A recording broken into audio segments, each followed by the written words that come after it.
Hey, very good evening. Happy weekend to everyone. In today's video, we're going to do something very different, very weird, right? And the title of this special presentation today is called The Little Red Hen. Okay. And the background is for the past few videos, I've been working to mine personal finance wisdom from the book Make Your Kid a Money Genius by Beth Kobliner. And I've not been very successful doing that because it's very frustrating because when you read books by US authors, you often have to involve yourself in concepts like the 401k, managing your FICO score, getting the right kind of financial aid for university entrance. And most of the material is not relevant for Singapore audiences. But I managed to find one that I'm able to convert to a video for the fans of my YouTube channel. And this is something very surprising to me, and that, according to the author, a very good way of introducing responsible behavior, right, to children as young as 3 years old is to read to them The Little Red Hen. And I probably have the book, or someone might have read The Little Red Hen to me when I was very young. But unfortunately, I've totally forgotten the story. So I managed to pick up a copy on the Kindle, and I've also gotten ChatGPT to help me summarize the story in an interesting way for the people who follow my channel. All right. So in this story, a little red hen finds a grain of wheat and asks the other animals to help plant it, right? And I think there is a dog, a cat, and a pig, right? Or there might be a rat somewhere, but every animal refuses. So the little red hen then completes the task herself, and she plants the wheat, she tends to it, and eventually she harvests the wheat without support, right? So the bulk of the book is actually about the process of planting the wheat and then watching it grow and then harvesting it. Okay, so that's basically the first act.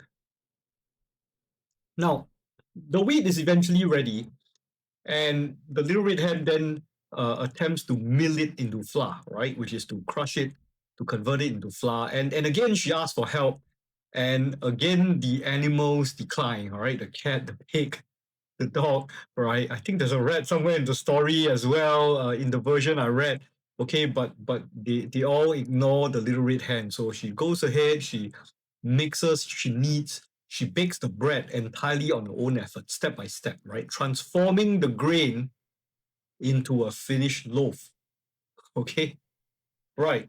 And the final act, when the bread is ready, the animals all want a share of it, right? The little red hen then refuses because they've contributed nothing to the process.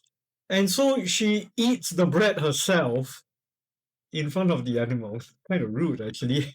Okay, demonstrating a clear lesson on accountability, effort, and earned rewards.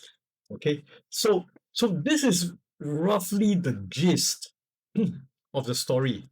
Okay, and forgive the artwork. I didn't draw this. I got Nano Banana, right, from Google to actually come up with this comic strip. I think it's actually not too bad. Okay. Yeah. And so this is a very, very simple story to amuse your child, who's 2 to 3 years old.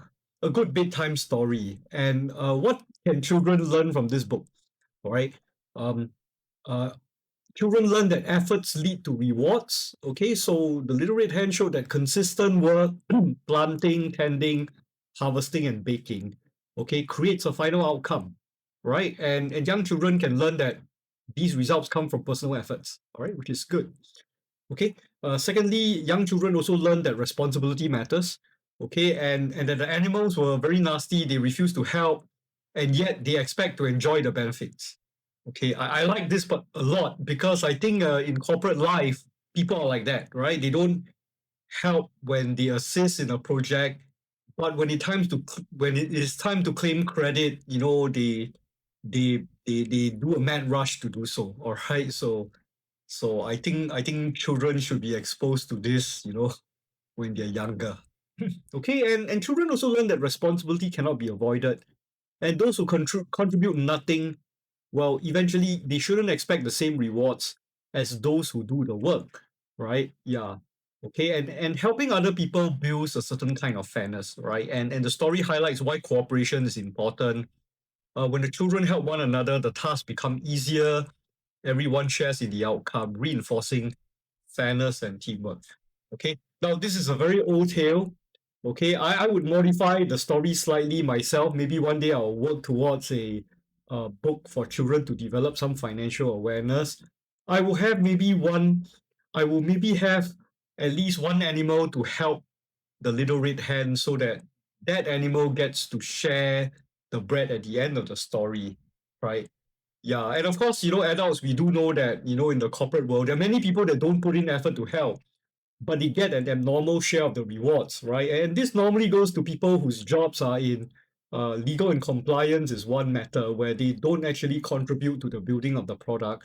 And in fact, legal would often be very obstructive, right? It's their job to be obstructive. And yet they get more rewards than the engineers who actually build the product. Okay. Yeah, but I don't think children should be exposed to that kind of reality so early in life. Okay, let's appreciate the little red hen for what it is. And it's something unusual that I'm sharing for parents who also follow my channel. Okay. Now, finally, personal finance training is a very long game. Okay, and the books I've read on developing the kind of money mindedness, the awareness on how to manage personal finance for kids, uh, they are actually not as good as I expected them to be. Maybe one reason is because I lack the patience to read about the basics in personal finance. Okay, but at least, all right, from my efforts, we have discovered this tale known as the Little Red Hen. Okay, and for parents who have other books, that is very good to create that money mindedness in children. Do share them on the comments of this video. Right now, eventually, your kid is gonna grow up, and they'll be looking for a book about money. And I strongly want everybody to avoid getting them to read Robert Kiyosaki too early in their life. They need a certain level of maturity before they realize that Robert Kiyosaki is a motivational writer. Okay. The best book to start for teenager, in my opinion, has always been George Clayson's The Richest Man in Babylon. All right. And you can pick up a copy of this, you can read it yourself within 45 minutes. To me, I think this is the best book on personal finance for absolute beginners. All right. It doesn't come with a lot of rah rah, and it's probably not as motivational as Robert Kiyosaki's books, but it does teach you how to plan your personal finances in a very logical manner. All right. So if you like my material, you can subscribe to my channel.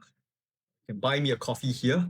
And if you want to listen to my life story and figure out how the FIRE movement works, then you can sign up for my course by Googling ERM intro and taking the first link. And that's all I have for you this evening. Thank you very much and enjoy your weekend.